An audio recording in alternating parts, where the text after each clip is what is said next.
اعوذ باللہ من الشیطان الرجیم بسم اللہ الرحمن الرحیم وقلنا یا آدم اسکن انت وزوجک الجنة وکلا منها رغدا حیث شئتما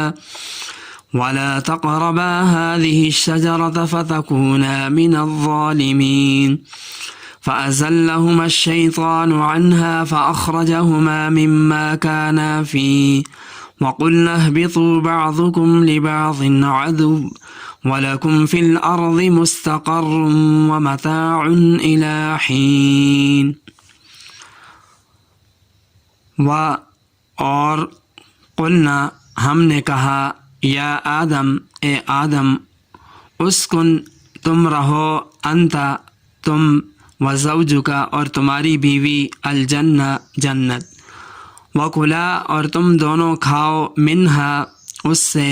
رغداً اطمینان سے حیث جہاں شئتما تم چاہو ولا اور نہ تقربا قریب جانا ہذہ اس الشجرہ درخت فتکونا پس تم ہو جاؤ گے من سے الظالمین ظالم فازلہما پھر ان دونوں کو پھسلایا الشیطان شیطان عنہا اس سے فاخرجہما پھر انہیں نکلوا دیا مما سے جو کانا وہ تھے فیہ اس میں وقلنا اور ہم نے کہا اہبطوا تم اتر جاؤ بعضکم تمہارے بعض لبعض بعض کے عدو دشمن ولکم اور تمہارے لیے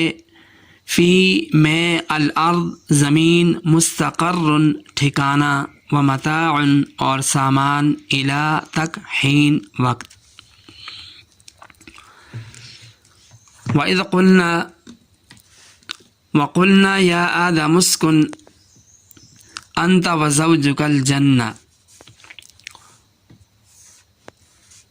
اور ہم نے کہا اے آدم تم اور تمہاری بیوی جنت میں رہو وَكُلَا مِنْهَا رَغَدًا حَيْثُ شِئْتُمَا اور تم دونوں اس میں سے وسعت اور کشادگی سے کھاؤ وَلَا تَقْرَبَا هَذِهِ الشَّجَرَةَ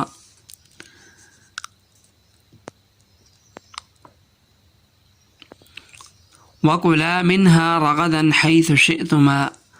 اور تم دونوں اس میں سے وسعت اور کشادگی سے کھاؤ حیث شئتما جہاں سے بھی چاہو وَلَا تَقْرَبَا هَذِهِ الشَّجَرَةَ اور تم دونوں اس درخت کے قریب نہ جانا فَتَكُونَا مِنَ الظَّالِمِينَ پس ہو جاؤ گے تم دونوں ظلم کرنے والوں میں سے فَأَزَلَّهُمَا الشَّيْطَانُ عَنْهَا پس پھسلایا ان دونوں کو شیطان نے اس سے فَأَخْرَجَهُمَا مِمَّا كَانَ فِيهِ پس ان کو اس نعمت سے نکالا جس کے اندر وہ تھے وَقُلْنَا اور ہم نے کہا اہبطوا بعضکم لبعض عدو اتر جاؤ بعض تمہارے بعض کے دشمن ہیں وَلَكُمْ فِي الْأَرْضِ مُسْتَقَرٌّ وَمَتَاعٌ إِلَىٰ حِينٍ اور تمہارے لیے زمین میں ٹھکانہ ہے اور ایک مدت تک فائدہ اٹھانے کی بات ہے۔ جب اللہ تعالیٰ نے حضرت آدم علیہ السلام کے لیے ان کے سامنے سجدہ کرنے کا حکم دیا تو ابلیس لعین نے انکار کیا اور یوں وہ مردود ہوا، تو اب اللہ تعالیٰ نے حکم دیا وَقُلْنَا يَا آدَمُ اسْكُنْ أَنْتَ وَزَوْجُكَ الْجَنَّةَ کہ آدم تم اور تمہاری بیوی جنت میں رہو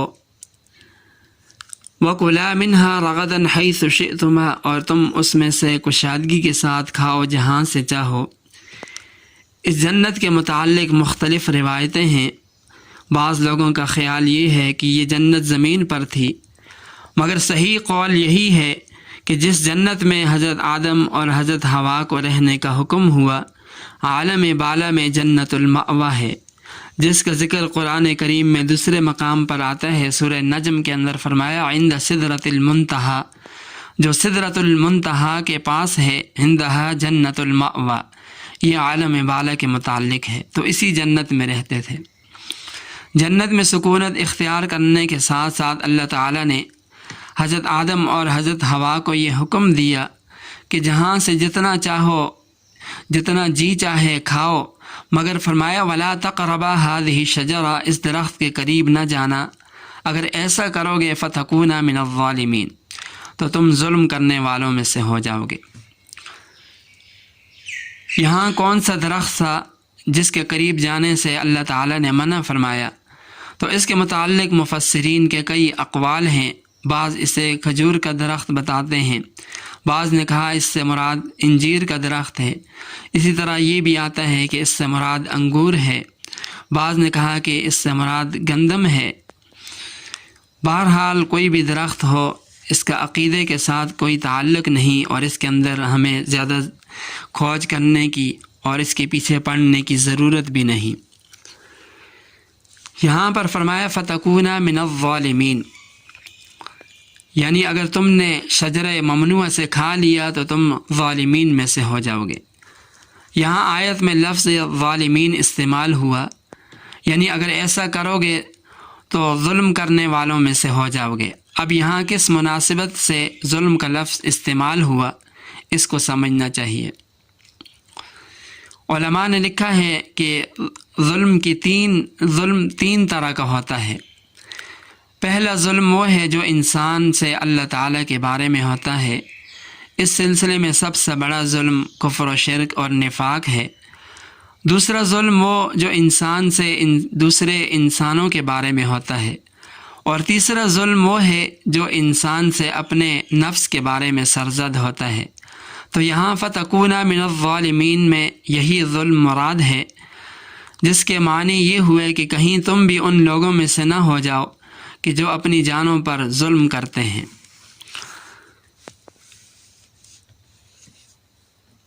آگے فرمایا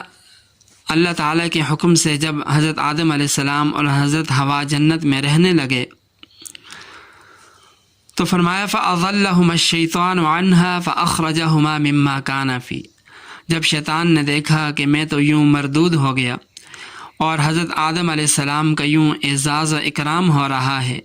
تو اس فکر میں لگا رہا کہ کسی نہ کسی طرح ان سے انتقام لینا چاہیے، تو اسی کا تذکرہ ہے فَأَضَلَّهُمَا الشَّيْطَانُ، ان دونوں کو شیطان نے پھسلا دیا۔ دوسری جگہ آتا ہے فَوَسْوَسَ لَهُمَا الشَّيْطَانُ، کہ شیطان نے دونوں میں وسوسہ ڈالا۔ کس چیز کے متعلق وسوسہ ڈالا، اس میں مختلف اقوال ہیں۔ بعض حضرات کہتے ہیں کہ درخت کا پھل کھانے کے متعلق وسوسہ ڈالا۔ دوسری جگہ موجود ہے کہ شیطان نے کہا کہ اس کو کھاؤ گے تو ہمیشہ کے لیے یہاں رہ جاؤ گے اور کسی قسم کا خطرہ لاحق نہیں ہوگا۔ تو شیطان کی وسوسہ اندازی کا نتیجہ یہ ہوا کہ اس وسوسہ اندازی نے فَأَخْرَجَهُمَا مِمَّا كَانَ فِيهِ، ان دونوں کو اس جگہ یعنی جنت سے نکال دیا جس کے اندر وہ تھے۔ وَقُلْنَا اهْبِطُوا، اور ہم نے کہا اتر جاؤ، بَعْضُكُمْ لِبَعْضٍ عَدُوٌّ، بعض تمہارے بعض کے دشمن ہیں، شیطان تمہارا دشمن اور تم اس کے دشمن ہوگے۔ اور فرمایا وَلَكُمْ فِي الْأَرْضِ مُسْتَقَرٌّ، اور زمین میں تمہارے لیے ٹھکانہ ہے، اب تمہاری رہائش زمین پر ہوگی، وَمَتَاعٌ إِلَىٰ حِينٍ، اور ایک مدت تک فائدہ اٹھانا ہے۔ اس کے اندر مفسرین کے کئی اقوال ہیں کہ حضرت آدم علیہ السلام اور حضرت حوا جنت سے دنیا میں کون سے مقام پر اترے تھے۔ تو حضرت آدم علیہ السلام کے متعلق یقین سے یہ نہیں کہا جا سکتا کہ آپ کس سرزمین میں رہ رہے تھے، لیکن اس میں کوئی شک نہیں کہ موجودہ ایشیائی ملکوں میں سے کسی ملک کے اندر رہتے تھے۔ بعض حضرات کہتے ہیں کہ عرب بالخصوص حجاز کے اندر رہتے تھے اور وہیں کہیں ان کی قبر ہے۔ ایک روایت یہ ہے کہ حضرت آدم علیہ السلام کی قبر مینا کے اندر مسجد خیف ہے، اس کے پاس ہے، اور حضرت حوا کی قبر جدہ کے اندر ہے۔ فراق جنت کے بعد حضرت آدم علیہ السلام اور حضرت حوا کی ملاقات مقام عرفات میں ہوئی اور وہیں ایک دوسرے کو پہچانا، اسی لیے عرفات کو عرفات یعنی پہچان کی جگہ کہتے ہیں۔ ان آیات سے جو ہمارے لیے درس حاصل ہوتا ہے، جو ہمیں سبق حاصل ہوتا ہے، ایک سبق تو یہ حاصل ہوا کہ ممنوع اور ناجائز امور سے بچنے کے لیے مشتبہ اور شک شبہ والی چیزوں سے بھی انسان کو پرہیز کرنا چاہیے۔ کیونکہ جب آدمی شک شبے میں پڑنے والی چیزوں میں پڑتا ہے تو وہ ممنوع اور ناجائز امور کا بھی ارتکاب کر بیٹھتا ہے۔ دوسری بات یہ ہے کہ اللہ تعالیٰ کے حکم کی خلاف ورزی کرنے سے انسان خود اپنا نقصان کر بیٹھتا ہے۔ اور تیسری بات یہ ہے کہ شیطان انسان کا دشمن ہے اور ہر طریقے سے شیطان انسان کو بہکاتا ہے۔ شیطان کے مکر و فریب سے اللہ تعالیٰ کی پناہ مانگنی چاہیے۔ اللہ تعالیٰ ہم سب کو شیطان کے مکر و فریب سے ہم سب کی حفاظت فرمائے۔ وآخر دعوانا ان الحمد للہ رب العالمین۔